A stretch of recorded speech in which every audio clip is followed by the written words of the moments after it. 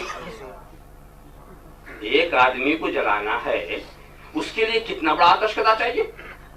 ارے چند لکڑیوں میں اس کا کام ہو جاتا، اس کے لیے بہت بڑے آتش کدے کی ضرورت ہے۔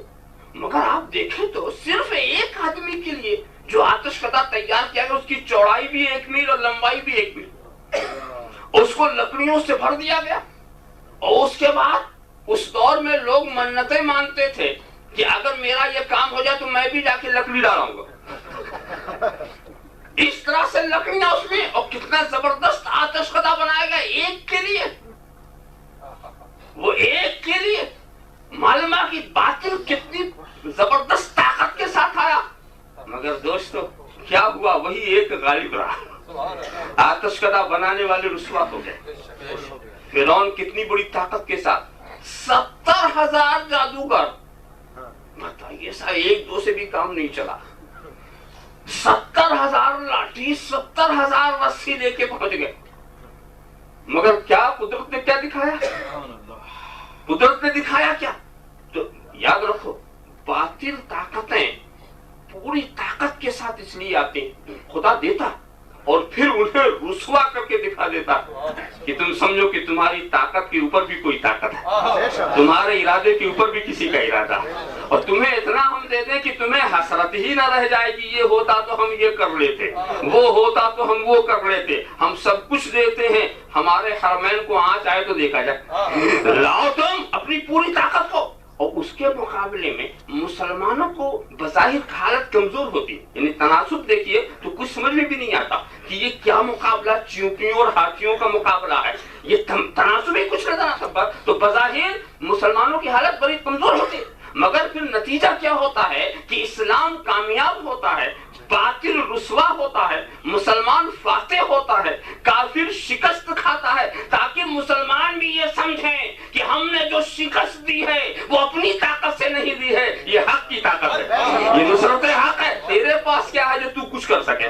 تیرے پاس کیا ہے تو کچھ کر سکے؟ یہ اسی کی مدد ہے جس کی مدد تو رات دن مانگتا ہے۔ ایاک نستعین ایاک نستعین ایاک نستعین، اے مستعان خلق ہمارا کوئی نہیں، ورد زباں ہمارا ہے، ایاک نستعین۔ اور یہ اتنی بڑی طاقت ہے کہ اس راز کو نہ کافر سمجھ پائے گا، نہ مشرک سمجھ پائے گا، نہ یہودی سمجھ پائے گا، نہ نصرانی سمجھ پائے گا۔